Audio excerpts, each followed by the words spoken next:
সুপ্রিয় দর্শক, আমি মোর্শেদুল ইসলাম স্বাগত জানাচ্ছি সম্পাদকীয়তে।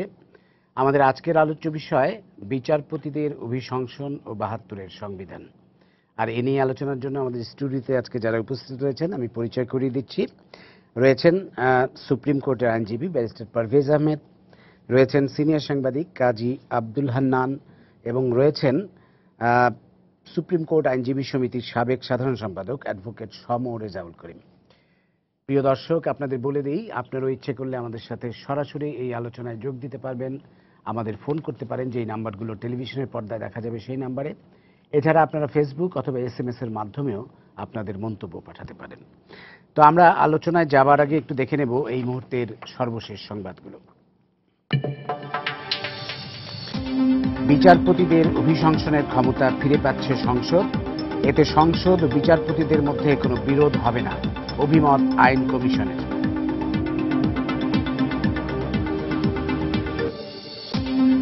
একদলীয় শাসন কায়েম করতেই বিচারপতিদের অভিশংসনের ক্ষমতা সংসদের হাতে রাখা হচ্ছে, মন্তব্য ফখরুলের। মঙ্গলবার সমাবেশের অনুমতি পেল বিএনপি। জাতীয় সম্প্রচার নীতিমালার বৈধতা চ্যালেঞ্জ করে হাইকোর্টে রিট, রুল দেয়ার আবেদন।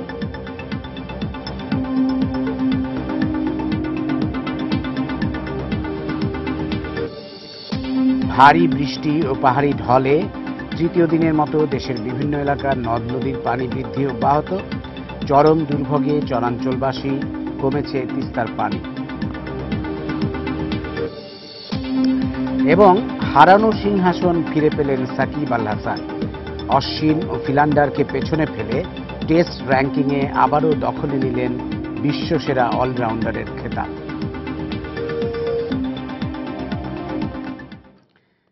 প্রিয় দর্শক, আমরা এবার চলে আসব সরাসরি আমাদের আজকের আলোচনায়, বিচারপতিদের অভিশংসন ও ৭২-এর সংবিধান এই বিষয়ে। আসলে আমরা দেখলাম যে আজকে মন্ত্রী পরিষদে কিন্তু খসড়া নীতিমালাটি পাশ হয়েছে, যে আবারও সেই ৭২-এর সংবিধানে যেটা ছিল, ৭২-এর সংবিধানের ৯৬ অনুচ্ছেদে ছিল যে বিচারপতিদের অভিশংসনের ক্ষমতা সংসদের হাতে ন্যস্ত ছিল, যেটা আসলে জিয়াউর রহমান ক্ষমতায় আসার পর ৭৭ সালের ডিসেম্বরে সেটি পরিবর্তন করে সুপ্রিম জুডিশিয়াল কাউন্সিলের মাধ্যমে সেটা করার বিধানটা যেটা তিনি প্রতিস্থাপন করেন। তো আবারও আজকে সিদ্ধান্ত হলো মন্ত্রী পরিষদে যে এটি আগের অবস্থায় ফিরে যাবে, অর্থাৎ ৭২-এর সংবিধানে ফিরে যাবে। তো সেই ব্যাপারটি নিয়ে বিতর্কও দেখা দিচ্ছে কিছু, যে এত দিন পরে এটা আসলে ঠিক হলো কি হলো না ইত্যাদি ইত্যাদি। আমরা সেগুলো নিয়ে একটু কথা বলবো। আমার মনে হয় যে আমি অ্যাডভোকেট সম রেজাউল করিম, আপনাকে দিয়ে শুরু করি। আপনি কি বলবেন এ ব্যাপারে? ধন্যবাদ আপনাকে। এই বিষয়টি নিয়ে কিছু বিতর্ক তো রয়েছেই, পক্ষে বিপক্ষে বিতর্ক রয়েছে। আমি যেটা বুঝি, আমাদের কনস্টিটিউশনালি ৩টি অর্গান রাষ্ট্রের: নির্বাহী বিভাগ, আইন বিভাগ এবং বিচার বিভাগ। ৩টি বিভাগের নির্ধারিত পরিসর রয়েছে, কর্মক্ষেত্র আলাদা। স্ব অঙ্গনে এই বিভাগগুলি ইন্ডিপেন্ডেন্টলি কাজ করার মতো আইনগত এবং বাস্তব সুযোগ রয়েছে। কখনো কখনো কিছু ব্যত্যয় দেখা গেছে, সেই ব্যত্যয়গুলো একেবারেই ব্যতিক্রম। যেমন দেখা গেছে যে সংবিধান সংরক্ষণের দায়িত্ব একজন বিচারপতির, কখনো কখনো সংরক্ষণ না করে অসাংবিধানিক ব্যক্তিকে ওথ দেওয়ার মতো ঘটনাও কোনো বিচারপতি ঘটিয়েছেন। সেটা কিন্তু আমরা অ্যাজ এ হোল জাজ করতে পারি না। আইন প্রণয়নের সবটুকু অধিকার পার্লামেন্টের। পার্লামেন্ট আইন প্রণয়ন করবেন, তার মানে এই নয় পার্লামেন্ট যেটা মনে হয় সেটাই আইন প্রণয়ন করতে পারবেন। দেশের সর্বোচ্চ আইন সংবিধান, এই সংবিধানের ফান্ডামেন্টাল স্ট্রাকচারের সঙ্গে অসঙ্গতিপূর্ণ কোনো আইন প্রণয়ন করা হলে সে আইনটিকে সুপ্রিম কোর্ট বেআইনি ঘোষণা করবে। আমাদের সংবিধানের আর্টিকেল 7-এর সাব আর্টিকেল বলা হয়েছে, যে আইনটি সংবিধানের ফান্ডামেন্টাল স্ট্রাকচারের সঙ্গে অসঙ্গতিপূর্ণ, অসামঞ্জস্যপূর্ণ, যতটুকু অসামঞ্জস্যপূর্ণ ততটুকুই বেআইনি বা বাতিল ঘোষিত হবে। এখানে খুব ইম্পর্ট্যান্ট কথা হচ্ছে, এই বাতিল ঘোষণা করার এখতিয়ার কিন্তু সুপ্রিম কোর্টকে দেওয়া হয়েছে, হাইকোর্ট ডিভিশন এবং অ্যাপিলেট ডিভিশন। অর্থাৎ পার্লামেন্টও যদি কোনো আইন প্রণয়ন করেন, সে আইন যথার্থ হলো কিনা, আর ওই আইনের ভিত্তিতে কোনো এক্সিকিউটিভ যদি কোনো কাজ করেন, তিনি যথার্থ করছেন কি করছেন না, আইনসঙ্গত কিনা, সেটাও এক্সামিন করার অথরিটি একমাত্র সুপ্রিম কোর্টের রয়েছে। এবং এই ক্ষমতাটা কিন্তু আর্টিকেল 7-এ বলা হয়েছে যে এই সংবিধান জনগণের অভিপ্রায়ের অভিব্যক্তি, সেই অভিব্যক্তি প্রকাশের এবং এক্সামিনের অথরিটি কিন্তু সুপ্রিম কোর্টকে দেওয়া হয়েছে, এক্সিকিউটিভকে না, আইন প্রণয়নকারী ব্যক্তিদেরকেও না। সেই জন্য বলছি যে এক্সামিন করার সর্বোচ্চ অথরিটি কিন্তু সুপ্রিম কোর্ট। তবে কোন আইন প্রণয়নের বিষয়টি সুপ্রিম কোর্ট করতে পারেন না, এক্সিকিউটিভ করতে পারেন না, পার্লামেন্ট করতে পারেন না। এখন যে উদ্যোগটা হয়েছে মোর্শেদ ভাই, সেটা হলো যারা উদ্যোগটা নিয়েছেন তারা বলছেন যে সংবিধানের যে ফান্ডামেন্টাল কাঠামো, মৌলিক কাঠামো 72 এর সংবিধানে ছিল, সেখানে যে ব্যবস্থাটা ছিল সেই ব্যবস্থাটা সামরিক শাসক এসে এটাকে ভিন্ন খাতে নিয়েছিলেন। এবং পঞ্চম সংশোধনী সংক্রান্ত মামলায় সুপ্রিম কোর্টের ঐতিহাসিক রায়ে সেখানে বলা হয়েছিল যে সামরিক ফরমান বলে যারা ক্ষমতা এসেছিল, অবৈধভাবে ক্ষমতা দখল করেছিল, তাদেরকে বলা হয়েছে তারা রাষ্ট্র ক্ষমতাকে জবর দখল করেছে। যেহেতু তারা আইনগত কর্তৃপক্ষ ছিল না, ফলে তাদের কৃতকর্মকেও সুপ্রিম কোর্ট বেআইনি ঘোষণা করে। এই বেআইনি ঘোষণাটা অ্যাপিলেট ডিভিশনের পূর্ণাঙ্গ যে জাজমেন্টটা আসে সেখানে বহাল থাকে। তবে in respect of this provision, এই প্রভিশনটাকে আমাদের অ্যাপিলেট ডিভিশন ওটাকে সেভিং ক্লজ রেখেছিলেন। হাইকোর্ট ডিভিশন বেআইনি ঘোষণা করলেন, অ্যাপিলেট ডিভিশনও বেআইনি ঘোষণা করলেন, কিন্তু ওই জায়গাটাকে তারা সেভ করে রেখেছিলেন।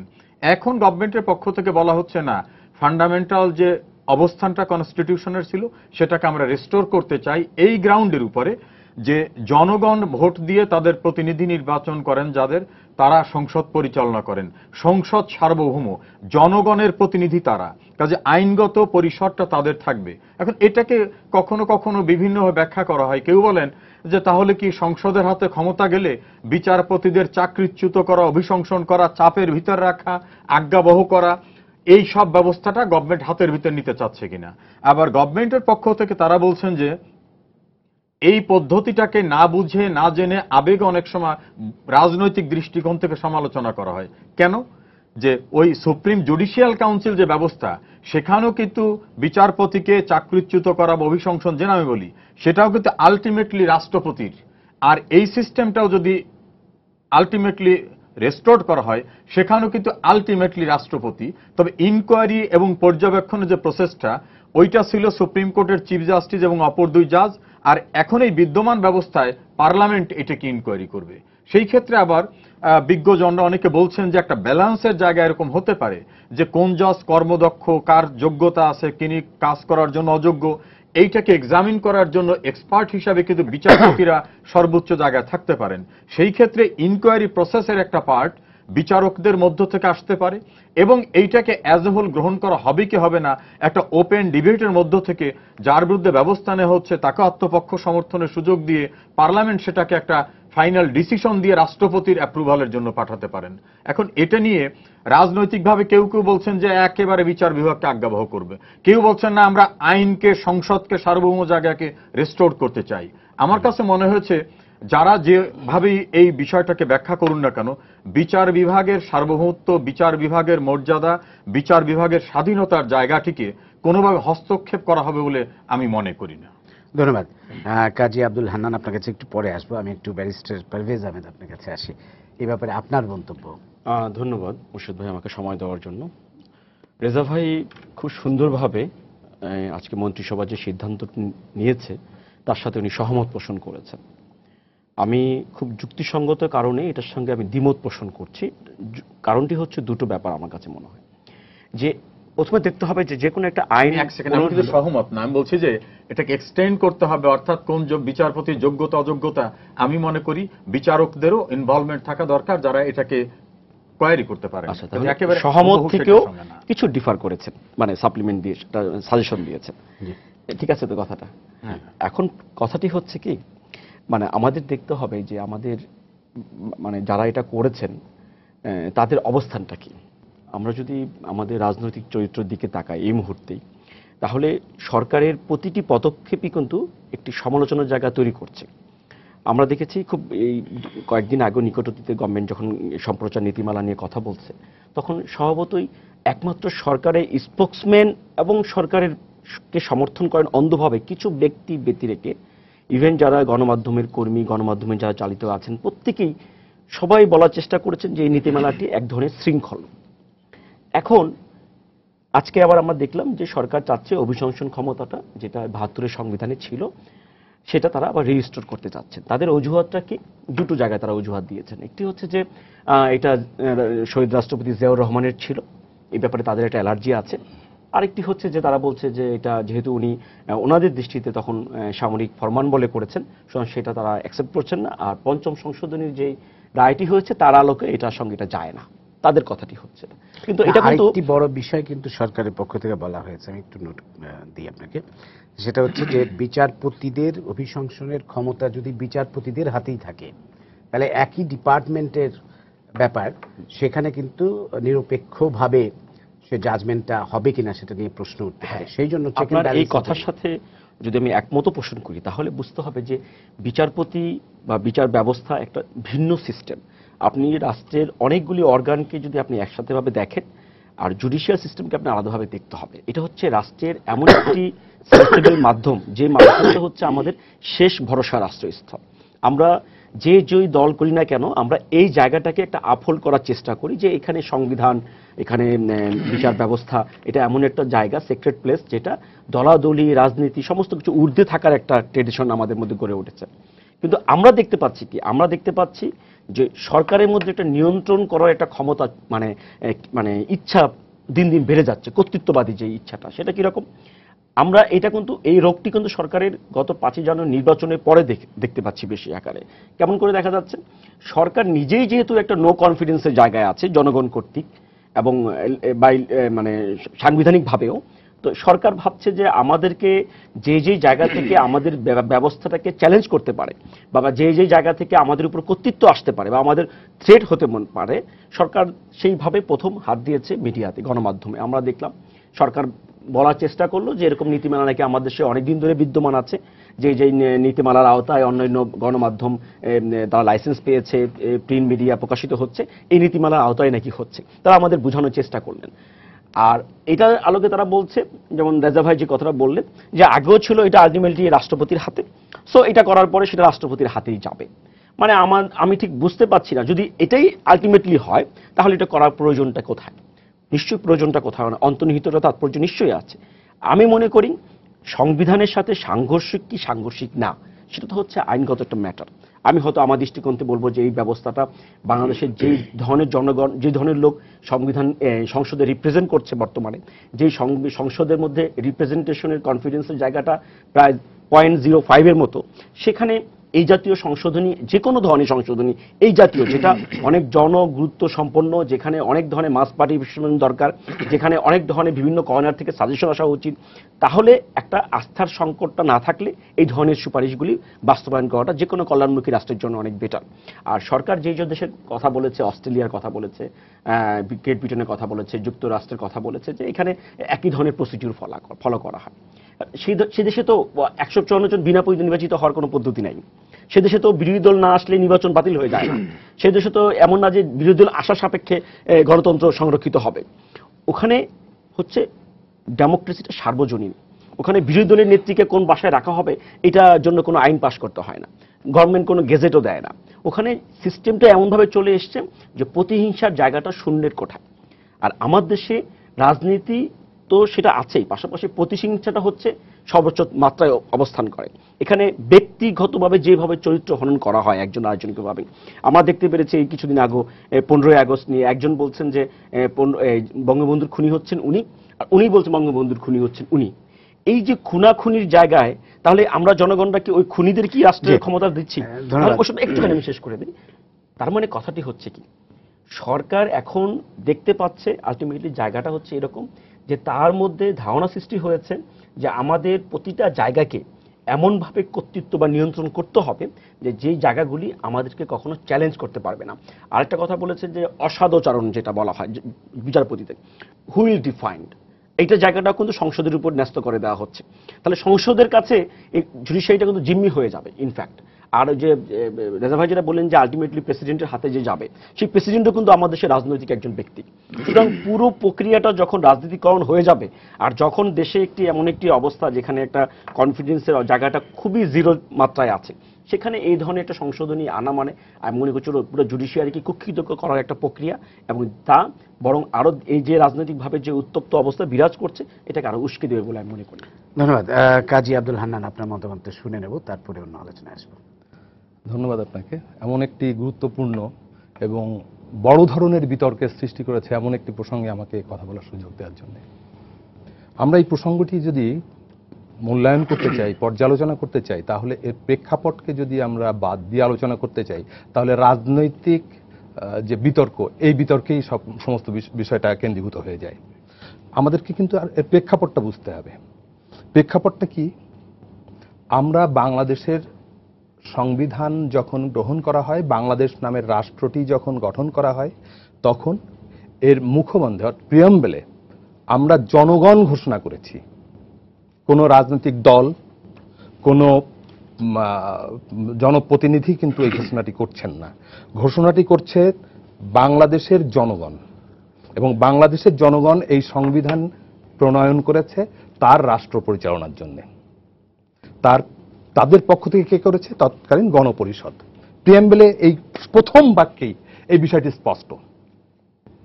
তাহলে জনগণ যে রাষ্ট্রের কাঠামোটি তৈরি করেছে, সেই কাঠামোর তিনটি ভাগে গণপ্রজাতন্ত্রী রাষ্ট্র হলেই তিনটি ভাগের ভিতরে চেক অ্যান্ড ব্যালেন্সের প্রশ্ন এসে যায়, যাতে করে কোনো অঙ্গ যেন এককভাবে কর্তৃত্ব না করতে পারে, সে যেন ফ্যাসিস্ট রূপ না নেয়।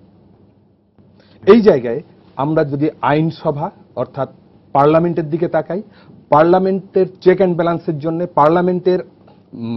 যদি পার্লামেন্ট এককভাবে কোনো কর্তৃত্ব করতে চায়, যা খুশি তাই করতে চায়, সেটি দেখার জন্য কিন্তু জায়গা করে দেওয়া হয়েছে বিচার বিভাগ। আবার শাসন বিভাগ অর্থাৎ এক্সিকিউটিভ যদি কোনো মানে ফ্যাসিস্ট হয়ে উঠতে চায়, তাকে লাগাম টেনে ধরার জন্য ক্ষমতা দেওয়া হয়েছে পার্লামেন্টকে, আবার বিচার বিভাগকে। কিন্তু বিচার বিভাগ যদি লাগামহীন আচরণ করে, জনগণের পক্ষ থেকে কে তাকে নিয়ন্ত্রণ করবে? এই প্রশ্নটি থেকে যায় বলেই ৭২-এর সংবিধানে এই জায়গাতে জনগণের রাষ্ট্রে জনগণের প্রতিনিধিত্বকারীদের হাতে বিচারপতিদের অভিশংসনের ব্যবস্থা রাখা হয়েছিল। এটি একটি প্রেক্ষাপট। আবার ১৯৭৮ সালে জিয়াউর রহমান যখন রাষ্ট্রপতি, তিনি তখন একটি ফরমান জারি করে, সামরিক ফরমান জারি করে এই ব্যবস্থাকে পরিবর্তন করলেন। তার করাটাও কিন্তু একটি ঐতিহাসিক প্রেক্ষাপট ছিল। ঐতিহাসিক প্রেক্ষাপট কি? তখন সংসদ অনুপস্থিত, শাসন ব্যবস্থা পার্লামেন্টবিহীন অবস্থায় একটি চেক অ্যান্ড ব্যালেন্সের প্রয়োজন হয়েছে। বিচার বিভাগের কোনো একতন্ত্র, কোনো কর্তৃত্ব ক্ষেত্রে একচেটিয়াত্ব, এটা দেখার জন্য তখন শাসন বিভাগের হাতে চেক অ্যান্ড ব্যালেন্সের জায়গাটি রক্ষা করার প্রয়োজন হয়ে পড়ে। সেই কারণে সামরিক ফরমান জারি করে একটি কাঠামো তৈরি করে দেওয়া হয়, যেটি সুপ্রিম জুডিশিয়াল কাউন্সিল। সেই কাঠামো তদন্ত করে কোনো বিচারকের অসদাচরণ এবং অসামর্থ্য, রিমেম্বার ইট, দুটি বিশেষ জায়গায় এটাকে কনসলিডেট করা হয়েছে, অন্য কিছু নয়। অসদাচরণ এবং অসামর্থ্য দুটি হচ্ছে একটি ব্যবস্থা নিয়ন্ত্রণহীন বলগাহীন আচরণকে নিয়ন্ত্রণ করার জায়গা। এটি করার জন্য শাসন বিভাগ অর্থাৎ রাষ্ট্রপতিতে শাসিত বিভাগ ব্যবস্থায় রাষ্ট্রপতির হাতে এই কর্তৃত্ব কিন্তু এককভাবে নেওয়া হয় নাই। সেইখানে কর্তৃত্ব দেওয়ার প্রশ্ন এসে যায়, যেটি তাহলে আরেকজন তদন্ত করুক। সেই তদন্তকারী সংস্থা তৈরি করা হয়েছিল সুপ্রিম জুডিশিয়াল কাউন্সিলের মাধ্যমে। যেই কাজটি ৭২-এর সংবিধানে পার্লামেন্টের হাতে রাখার পরেও এই অসদাচরণ এবং অসমর্থের বিষয়টি কে তদন্ত করবে, সংবিধানে তখনও কিন্তু ৯৬ গ-এর ৩-এ উল্লেখ ছিল যে সংসদ আইন প্রণয়ন করবে। এই আইনে বলা থাকবে কে এটা তদন্ত করবে, কি ধরনের কি পদ্ধতিতে তদন্ত করবে ইত্যাদি। কিন্তু আমরা ১৯৭৫-এর ১৫ই আগস্ট পর্যন্ত এই সময়ে সেই আইনটি প্রণয়ন করতে দেখিনি। কিন্তু মন্দের ভালো, জিয়াউর রহমান সাহেব কর্তৃত্বটি নিজের হাতে নিয়ে এসেছিলেন বটে, কিন্তু তদন্ত করার জন্য একটি তদন্তকারী সংস্থা তৈরি করেছিলেন। আজকে পরিস্থিতি, উভয় পরিস্থিতির পরিবর্তন হয়েছে। বাংলাদেশ আবার রাষ্ট্রপতি শাসিত ব্যবস্থার থেকে সংসদীয় সরকার ব্যবস্থায় ফিরে গেছে। আবার সংবিধানে সামরিক শাসনের মাধ্যমে যে সমস্ত ফরমান জারি করে কর্তৃত্বকে রাষ্ট্রপতির হাতে একক কর্তৃত্বে নেওয়া হয়েছিল, তার অধিকাংশই পরিবর্তন করা হয়েছে। পঞ্চম সংশোধনী মামলার রায়ের পরে রায়ের পূর্ণাঙ্গ বিবরণ এবং তার ব্যাখ্যা না আসার আগেই কিন্তু সরকারও, যেহেতু রায় প্রকাশের সঙ্গে সঙ্গে, রায় দেওয়ার সঙ্গে সঙ্গে অবিলম্বে কার্যকর হয়ে যায়। আমি অনেক সমালোচনা আছে, কিন্তু আমি এই জায়গায় সরকারের সমালোচনা করি না, যে সরকার রায়ের জন্য, রায়ের কপি হাতে পাওয়া পর্যন্ত বসে না থেকে, যেহেতু ডিক্লেয়ার হয়ে গেছে পঞ্চম সংশোধনী বাতিল, পঞ্চম সংশোধনী বাতিল, অতএব সেটি যখন ডিক্লেয়ার করা হয়েছে সারা দুনিয়ার বিধান অনুযায়ী কিন্তু সেই মুহূর্ত থেকেই ওটা বাতিল। পরে কখন কিভাবে রায়ের ব্যাখ্যা আসলো সেটা কিন্তু ভিন্ন ব্যাপার। তো যাই হোক, ওই সময়ে কিন্তু এই বিতর্কের অবসান হওয়া উচিত ছিল। আজকে যে সরকার বলছেন যে আমরা সংসদীয় ব্যবস্থায়, অর্থাৎ ৭২-এর সংবিধানে যে অবস্থায় ছিল সেই অবস্থায় ফিরিয়ে নিয়ে যাচ্ছি, আমি এটাকে সাধুবাদ জানাই, আমি এটাকে ওয়েলকাম করি। আমি জনগণের পার্ট, আমার প্রতিনিধি ওই বিচার বিভাগকে নিয়ন্ত্রণ করুক, এটা আমিও চাই। সেই জন্যে আমি এটাকে স্বাগত জানাই। কিন্তু এখানে রাজনৈতিক বিতর্কের অবকাশ সরকার নিজেই তৈরি করেছেন। কেন পঞ্চদশ সংশোধনীর সময়ে এটি করা হলো না, এই কৈফিয়তটিও কিন্তু এই একই সঙ্গে ডিক্লারেশন আকারে থাকা উচিত আমি মনে করি সরকারের পক্ষ থেকে। তৃতীয় আরেকটি বিষয় বলে আমি শেষ করব। এটা কি হতে পারে এই জন্য যে পঞ্চদশ সংশোধনী যখন সরকার করে, যেহেতু সুপ্রিম কোর্টের রায়, এটা সুনির্দিষ্টভাবে তো বলার দরকার নাই। কারণ প্রথমত আমরা এটা 1992 সালে, 91 সালেই আমরা করতে পারতাম। সংসদীয় ব্যবস্থায় যখন ফিরে গেছি তখনই করা উচিত ছিল, যেহেতু সংসদ এসে গেছে। তখন আমরা করি নাই। এটি একটি রাজনৈতিক সুবিধাবাদী চরিত্র আমি মনে করব। দুই হচ্ছে, পঞ্চদশ সংশোধনীতে যখন করা যেত এবং তখন যদি সরকার করতেন, এটি কারো প্রতি নতজানু মানসিকতার প্রকাশ ঘটতো না, কেউ বিতর্কও তুলতে পারত না। সেটা করেননি। আমি মনে করি সেটাও এক ধরনের সুবিধাবাদ ছিল। আজকের করাটাকে আমি কিন্তু অন্যায় মনে করি না। আমি মনে করি এটা বিলম্বে হলেও হচ্ছে এবং এটাই হওয়া উচিত। কারণ সংসদীয় ব্যবস্থায় আজকে সরকার যে যুক্তিগুলো তুলেছেন, এই যুক্তিগুলোর অবশ্যই গুরুত্ব রয়েছে। একজন সহকর্মী তার সহকর্মীর বিরুদ্ধে তদন্ত করতে যে পক্ষপাত দুষ্ট হবেন না, এটি গ্যারান্টেড না। আজকে করার ফলে যেটা জনাব পারভেজ যেটা বলছেন, যে এখন সরকার একটা কোন রকম নির্বাচনের মধ্যে দিয়ে ক্ষমতায় আসার পর ক্ষমতা পাকাপোক্ত করার জন্য সব নিয়ন্ত্রণ করতে চাচ্ছেন, এই অভিযোগটা আমি কিন্তু আমরা আবার আসবো আলোচনায়। আমাদের সাথে একজন দর্শক ফোনে আছেন, আমরা একটু ফোনটা নিয়ে নেব। প্রিয় দর্শক, আপনার পরিচয়টা দিয়ে প্রশ্নটা করুন। আসসালামু আলাইকুম, আমি নুসরাত বলছি মিরপুর থেকে। জি বলুন। আমার প্রশ্নটা হচ্ছে, আমরা জানি যে বাংলাদেশের যে গণতান্ত্রিক দলগুলা, সেগুলো একজনের নির্দেশে বিভিন্ন পদে যখন আমরা বিভিন্ন মানে কর্মী নিয়োগ করি, তো একজনের নির্দেশে হয়। আবার আমাদের সংসদের নির্বাহী বিভাগও একজনের হাতেই কুক্ষিগত থাকে ক্ষমতাটা।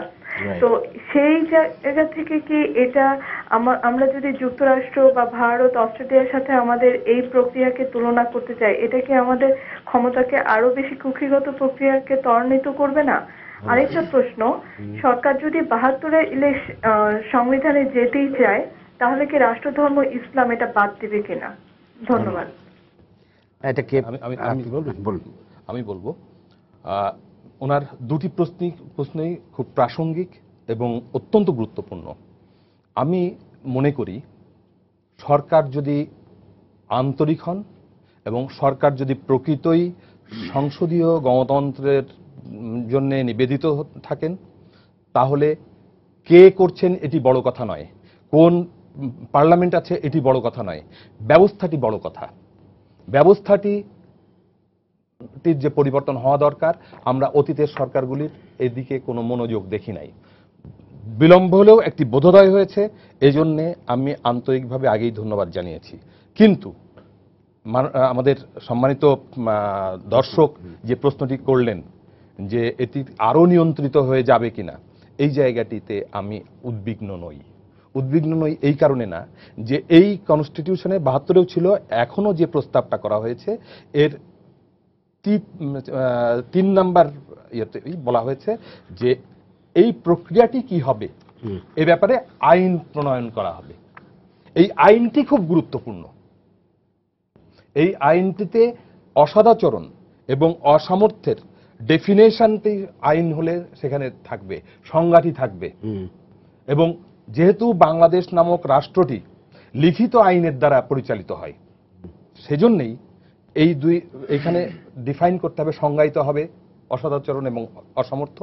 2 হচ্ছে তদন্তকারী সংস্থা কে হবে, এটিও ওখানে ডিফাইন করতে হবে এবং করা হবে। তৃতীয়ত তদন্ত প্রক্রিয়া কি হবে, আইনে যদি নাও থাকে আইনের আওতায় বিধি দিয়ে, রুলস দিয়ে আরেকটি না আমাদের হবে। ফলে না আমি এখানে একটু যোগ করি যে আমাদের যে আইন কমিশনের চেয়ারম্যান বিচারপতি খায়রুল হক, তিনি কিন্তু বলেছেন যে সুস্পষ্টভাবে আইনটি প্রণয়ন করতে হবে, যে আসলে কিভাবে ডেফিনিশনটা কি হবে, অসদাচরণ ক্লজ এগুলো সুনির্দিষ্ট আইন প্রণয়ন অবশ্যই আসবে। আবার আমাদের সাবেক আইনমন্ত্রী ব্যারিস্টার শফিক আহমেদ, তিনি কিন্তু বলেছেন যে তদন্ত করার ভারটা বিচার বিভাগের হাতেই ন্যস্ত হওয়া উচিত। সেটা আবার আমরা প্রত্যেকেই মতামত কতগুলো মতামত কিন্তু আমাদের মিসইন্টারপ্রেট হচ্ছে কিনা আমি জানি না, আমি ভুল করতে পারি কিনা। এই যে তদন্তের যে কথাটা বললেন আপনারা, যে একই গর্তভুক্ত লোক কিভাবে তদন্ত করবে, আমি একটুখানি সহজ করে দিই আপনাকে। বাংলাদেশে মিলিটারিতে যদি কোনো অকারেন্স ঘটে, সেটার তদন্ত করে কি মিলিটারি বাইরের লোকেরা? নাম্বার 1। আপনি যদি পুলিশের মধ্যে কোনো অকারেন্স হয়, সে তদন্ত করে কি পুলিশের বাইরের লোকেরা? যদি অ্যাডমিনিস্ট্রেটিভ কোনো অকারেন্স ঘটে, অ্যাডমিনিস্ট্রেটিভ বাইরে কোনো লোকের অকারেন্স করে, মানে সেটা কিন্তু দাবি ওঠে। না না, দাবিটা ওঠে যে বিচার বিভাগীয় তদন্ত কি আমাদের দেশে, সারা দেশে একমাত্র বিচারপতিরাই বুঝবেন পার্টিকুলারলি যে কি ধরনের অসদাচরণে তারা লিপ্ত হয়েছেন। সংসদ তো কণ্ঠভোটে পাস হতে পারে, হ্যাঁ বিচারপতি উনি অসদাচরণ করেছেন, দাবি উঠতে পারে। ফলশ্রুতি কি হবে, একটা ইমব্যালেন্স অবস্থা তৈরি হবে, আসলে আমাদের সংবিধানের জন্য। আমি একটু বলি যে প্রশ্নকর্তা যে প্রশ্নটি করেছেন আমাদের একজন দর্শক, তার কিন্তু আশঙ্কার জায়গা সেটাই, মানে কেউ, আমার মনে হয় কেউ দ্বিমত পোষণ করবে না যে সংসদের হাতে ন্যস্ত হওয়াটাই অধিকতর যুক্তিসঙ্গত, অধিকতর না। আমি এর সাথে সম্পূর্ণরূপে দ্বিমত পোষণ করছি। এটা হচ্ছে মানে অবশ্যই, কিন্তু কথা হচ্ছে যে আমাদের যে রাজনৈতিক সিচুয়েশন, আমাদের যে দুই দলের কথাই বলি আমরা, কারণ দুইটা দলই তো এখন মোটামুটি, দুই দলের যে স্বেচ্ছাচারিতা, একজনের হাতে সবকিছুর নিয়ন্ত্রণ। সুতরাং যখন বিএনপি ক্ষমতায় যাবে তখন খালেদা জিয়া যা মনে করবেন তাই হবে, বা আওয়ামী লীগ ক্ষমতায় থাকলে শেখ হাসিনা যা মনে করবেন তাই হবে। এই আশঙ্কার জায়গাটা আছে বলেই কিন্তু এই বিতর্কটা উঠছে, বা এই প্রশ্নটা, সন্দেহটা জনগণের মনে উঠছে, যেই সন্দেহটা কিন্তু আমরা একজন দর্শকের কাছ থেকে শুনলাম। কিন্তু দর্শক যে দ্বিতীয় প্রশ্নটি করেছেন যে তাহলে যদি 72-এর সংবিধানেই ফিরে যেতে হয়, সেই মহৎ উদ্দেশ্যেই যদি আমরা কাজ করি, তাহলে কেন এখনো রাষ্ট্রধর্ম ইসলাম? হ্যাঁ, আমি সেই জায়গায় অতি গুরুত্বপূর্ণ এই জায়গাটি। বিশেষত আমরা যদি আরেকটু পেছনে যাই, 96 অনুচ্ছেদের এই পরিবর্তনটি আনা হচ্ছে। কিন্তু যদি প্রশ্ন করি, 95 অনুচ্ছেদে বিচারপতি নিয়োগের জন্য যে যোগ্যতা এবং যে জন্য আইন প্রণয়ন করার কথা ছিল, আজকে 72 সাল থেকে আজকে 2014 সাল পর্যন্ত আমরা বিচারপতিদের যোগ্যতা কি হবে, অন্য আনুষঙ্গিক যোগ্যতা কি হবে, সেটি নির্ধারণ করে আজ পর্যন্ত কি আমাদের কোন পার্লামেন্ট এ পর্যন্ত কোন আইন তৈরি করেছে? করতে পারে। আমি সেই জন্যই বরাবরই বলছি যে আমি জনগণের একজন অংশীদার, আমি জনগণের একজন, আমি চাই ক্ষমতা আমার হাতে থাকুক, আমি চাই আমার প্রতিনিধি রাষ্ট্রের প্রতিটি অর্গানকে নিয়ন্ত্রণ করুক, আমি চাই আমার প্রতিনিধির মাধ্যমে আমি ক্ষমতাবান হই। কিন্তু ওই কথাটা কিন্তু আসলে যায় না এইভাবে। উনি যেটা বলছিলেন যে যে ধরনের পার্লামেন্টই থাকুক, আমার পার্লামেন্ট ব্যবস্থাটা আসতে হবে, তাহলে আমার পার্লামেন্টকে আমি কিন্তু সেইভাবে পরিচালনা করতে পারছি না, এই ব্যর্থতা আমার। কারণ আমি পার্লামেন্ট সদস্য কে হবেন সেটা নির্ধারণের জন্য আমি যোগ্যতম ব্যক্তিকে পাঠাতে পারছি না। এটা আমি জনগণ, আমাদের ব্যর্থতা। আর আমার প্রশ্নকর্তা যেটি বলেছেন, একদিকে আমাদের সংবিধানের প্রিঅ্যাম্বলে বলা হচ্ছে রাষ্ট্রধর্ম কি হবে সেটা বলা নেই, বলা হচ্ছে এখানে ধর্মনিরপেক্ষতার কথা, ধর্মনিরপেক্ষতার কথা বলা হচ্ছে। আবার পাশাপাশি আমি ডিক্লেয়ার করছি রাষ্ট্রধর্ম হইবে ইসলাম। আমি একজন মুসলমান হিসাবে আমি অবশ্যই ইসলাম রাষ্ট্রধর্ম হলে আমি গর্ববোধ করি। ব্যক্তিগতভাবে আমার এই উপলব্ধি অবশ্যই একজন মুসলমান হিসেবে আমার আছে। কিন্তু রাষ্ট্র যখন সবার, তখন ধর্মটা আমার হওয়া উচিত। রাষ্ট্র সার্বজনীন হতে চাইলে রাষ্ট্র শুধু আমার ধর্মকেই প্রাধান্য দেবে, আরেকজনের ধর্মকে প্রাধান্য দেবে না। এই অবস্থাটি কখনোই কাম্য নয়। আপনি যদি গণতন্ত্রে বিশ্বাস করেন, গণতন্ত্রে বিশ্বাস করলে, আপনি যদি মনে করেন যে সংখ্যাগরিষ্ঠ শাসনই ব্যবস্থায় প্রমোট করবে, তাহলে সেখানে তো যারা সংখ্যাগরিষ্ঠ তারা তো তাদের আসনটিকে সুনিশ্চিত করতেই যাবে। এটা নিয়ে ডিবেট হতে পারে। আমার প্রশ্ন, আপনি সংখ্যালঘিষ্ঠের অধিকার হরণ করে বা তার ধর্মকে তো আপনি নষ্ট করতে চাচ্ছেন না। যদি এরকম হয়, রাষ্ট্র তো সবার জন্য হয়, রাষ্ট্র তো কারো একার জন্য হয় না। সংখ্যালঘিষ্ঠ বানিয়ে দেব, আমার প্রশ্ন ওই জায়গাটাই যে রাষ্ট্র কেন একজনকে সংখ্যাগরিষ্ঠ আরেকজনকে সংখ্যালঘিষ্ঠ বানিয়ে দেবে? করবেন অটোমেটিক্যালি একটা গ্রুপ সংখ্যালঘিষ্ঠ হবেই। যেমন এখন বাংলাদেশে আওয়ামী লীগ ক্ষমতায় আছে, এখন যারা অপোজিশনে আছে তারা সংখ্যালঘিষ্ঠ সরকারের দৃষ্টিতে। সুতরাং এটা তো একটা অটোমেটিক সিস্টেম। আর আপনি যারা ধর্মের কথা বলেন, যে আপনি যদি ধর্মীয়ভাবে, রাষ্ট্রটা কিন্তু কারো একার হতে পারে না, রাষ্ট্রটা সবার জন্য সার্বজনীন হওয়া, সারা বিশ্বেরই কনসেপ্ট। এটা নিয়ে কথা বলার কিছু নেই। কিন্তু ধর্মটা নিয়ে, যেমন আমি বলছি রাষ্ট্রধর্ম ইসলাম হলে আমার জন্য কনভিনিয়েন্ট, আই এম ডিক্লেয়ারিং যে I am being a proud Muslim of Bangladesh country, but এটা কথা জিনিসটা না, এরকম না। পৃথিবীতে অনেক দেশে রাষ্ট্রধর্ম আছে, তার মানে এটা না যে আপনি অন্য কাউকে বলছেন যে তোমার ধর্ম তুমি পালন করতে পারবে না বা তোমার ধর্মটাকে আমি স্বীকার করছি না, এরকম সেটা তো অন্য কথা। আমাদের সংবিধানে আমি কেন ওইটা সংরক্ষণ করার কথা বলা হয়েছে।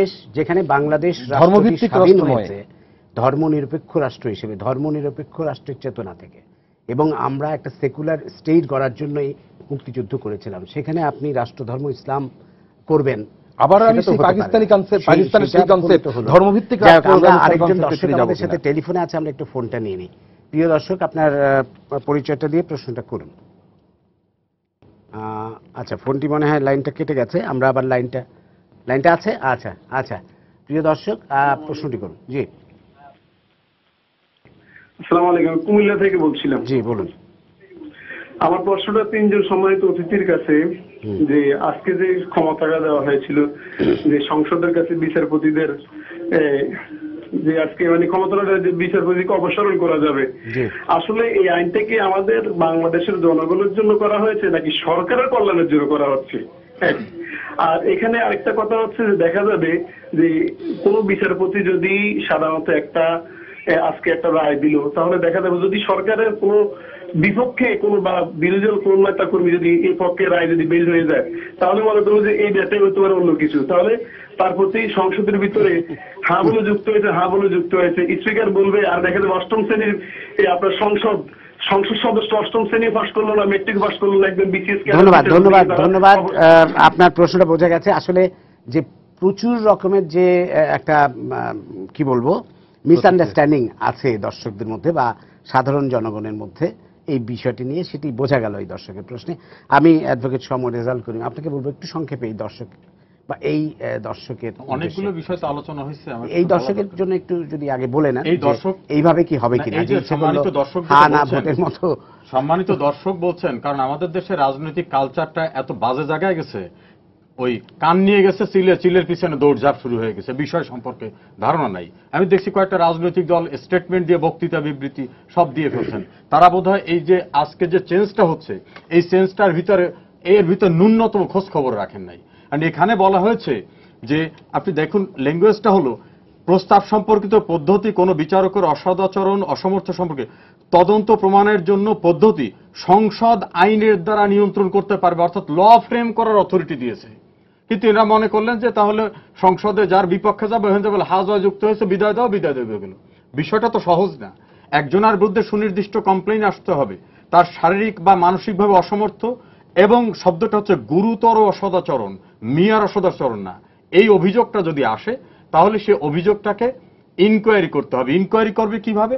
ইনকোয়ারি করার একটা আইন হবে, সেই আইনে কাদেরকে অথরিটি দেওয়া হবে? সে আইনে তো এমন হতে পারে যে সে আইনে যেমন ভারতের সুপ্রিম কোর্টের নতুন বিচারক নিয়োগের ক্ষেত্রে পার্লামেন্ট এবং সুপ্রিম কোর্ট সমন্বিতভাবে একটা কলেজিয়াম করছে, সেই আইনে কাদেরকে দেয়া হবে সে বিষয় সম্পর্কে সিদ্ধান্ত হওয়ার আগে হ্যাঁ জয়যুক্ত হয়েছে সব আউট হয়ে যাবে। সম্মানিত দর্শক, আপনার যে ধারণাটা এটা সঠিক না। আইনগত যে অবস্থা আপনার বোধহয় একটা ভ্রান্ত ধারণা থেকে আপনি বলেছেন, এরকম এত সহজ বিষয় না।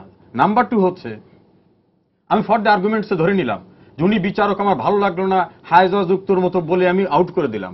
এই ডিসিশন চূড়ান্ত ডিসিশন না। কোন সিদ্ধান্ত যথার্থ হলো কি হলো না এটা দেখার এখতিয়ার কিন্তু সুপ্রিম কোর্টের। সুপ্রিম কোর্ট ক্যান ডিক্লার যে এটা ভ্যালিড অথবা এটা ইনভ্যালিড। কাজে মনে কইলেই যা কিছু ইচ্ছা, তাহলে তো আমাদের সুপ্রিম কোর্টকে কয়েকটি খণ্ডে বিভক্ত করা হয়েছিল এবং পার্লামেন্টের সকল সদস্য মিলে করছিলেন। তারপর কিন্তু সুপ্রিম কোর্ট বলছে সবাই মিলে করলেও এটা সংবিধানের সঙ্গে সঙ্গতিপূর্ণ না, বেআইনি ঘোষণা করলাম। ওই পার্লামেন্ট কিন্তু কিছুই করতে পারে নাই, অখণ্ড সুপ্রিম কোর্ট আবার পুনর্স্থাপিত হয়েছে। কাজী ওই 96 কে রেস্টোর করা মানেই ইচ্ছা করলেই ক্ষমতাসীন যারা থাকুক, আওয়ামী লীগ, বিএনপি, বিচারপতি যারা ভালো লাগলো তারা আউট করে দিতে পারবে, এটা একেবারে সম্পূর্ণরূপে একটা ভ্রান্ত ধারণা। এই ধারণাটা আসছে কি কারণে? এই সস্তা ধরেন টেলিভিশন টক শোতে আমরা অনেকে বলছি, আবার কেউ রাজনৈতিক বক্তব্য রাখছে, কেউ প্রেস ক্লাবে রাখছেন, মানুষ মনে করছে তাহলে তো সর্বনষ্ট হয়ে গেল, সব কুক্ষিগত করতে চায়। এই প্রসঙ্গে একটু কথা বলা দরকার। আমার ভাই পারভেজ বলছেন যে এই সরকারের তো নৈতিক অবস্থানটা নেই, ভোট টোট নাই, তারা এখন সবকিছুকে কুক্ষিগত করতে চায়, কর্তৃত্ববাদী। আমি যদি সিম্পলি রিপ্লাইটা দেই, এই বিধানটা যিনি করেছিলেন, এই সংসদ তো একটা আইনানুগ প্রক্রিয়ার মধ্যে সংসদ হয়েছে।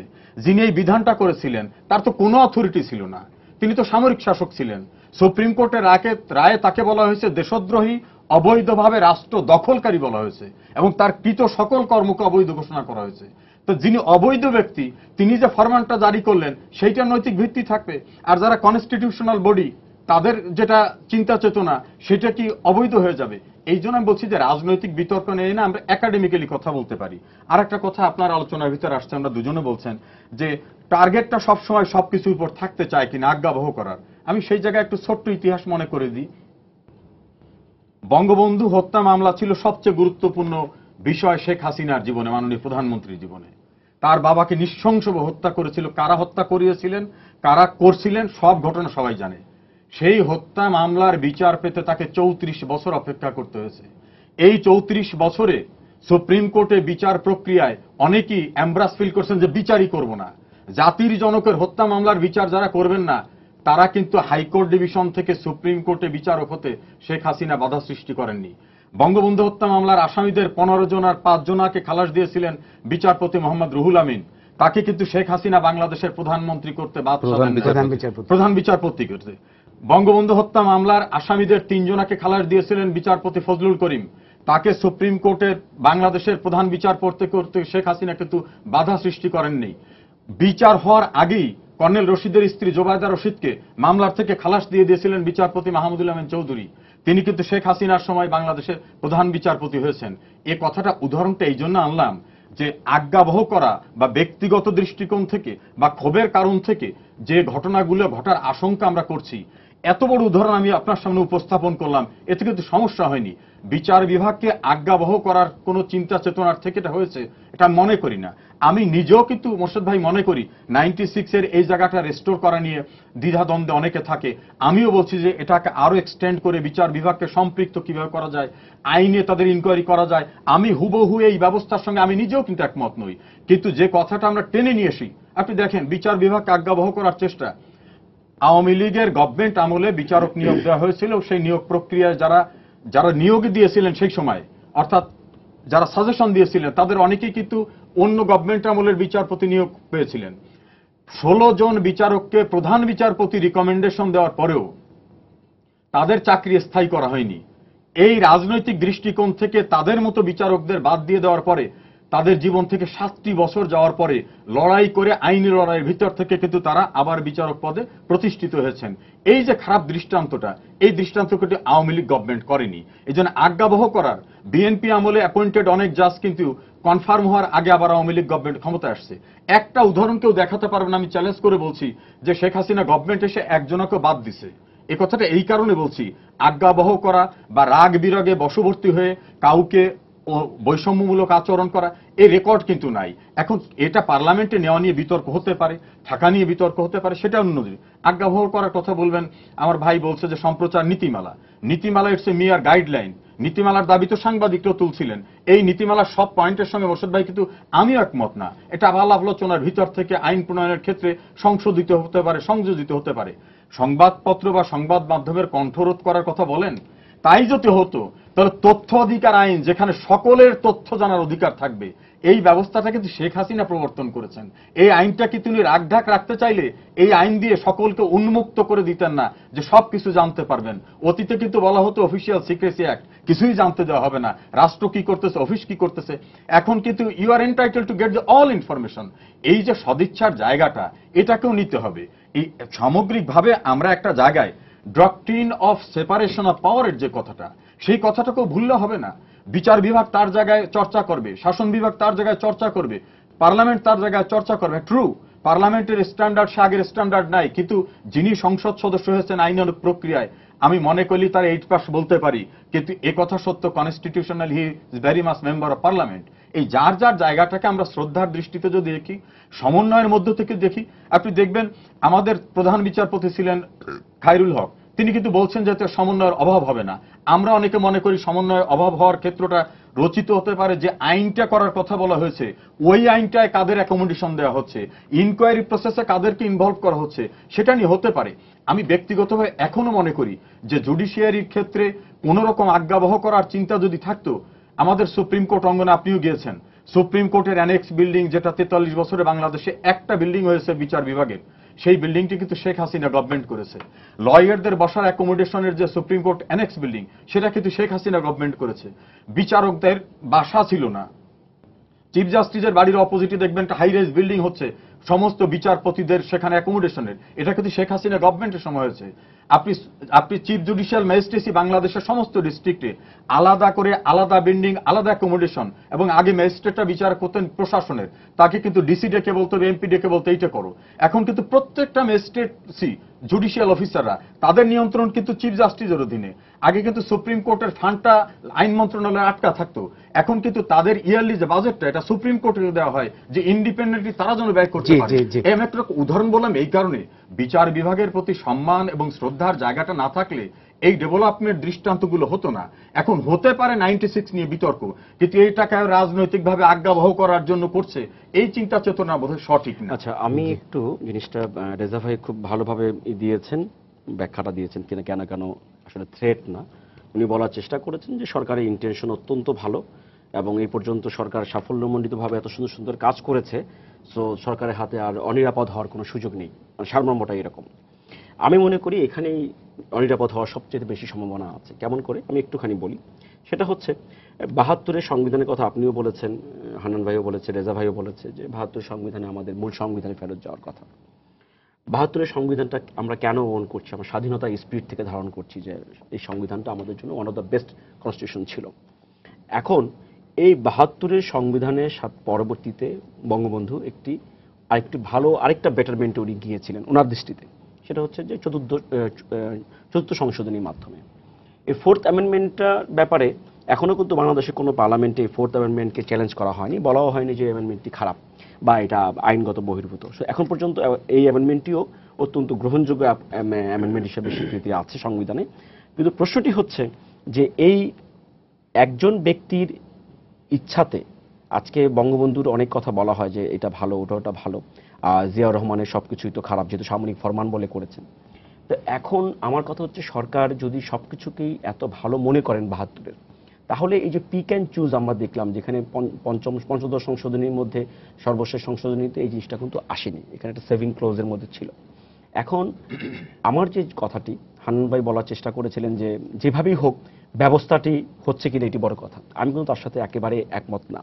কারণ বর্তমান সংসদটা আলটিমেটলি এমন একটি সংসদ, যে সংসদের যে কোনো পদক্ষেপই চ্যালেঞ্জযোগ্য এবং যে কোনো পদক্ষেপ নিয়ে জনগণের মধ্যে সন্দেহটা আছে। আজকে এই সরকার যেটা ভাবছে, এটা যদি এই এই আগের নবম সংসদের যেটা ছিল আর বিদ্যমান, অষ্টম সংসদ নাকি নবম, এটা কি নবম সংসদ না দশম সংসদ? না, এটা দশম। নবম সংসদ যেটা বিদ্যমান ছিল, তখন যদি এই পরিবর্তনটা নিয়ে কথা উঠত, সেখানে বিরোধী দলের পার্টিসিপেশন ছিল, একটা ডিবেট হতে পারতো, এটা নিয়ে আরো সার্চ কমিটি হতে পারতো, এটা নিয়ে আলোচনা হওয়ার সুযোগ ছিল।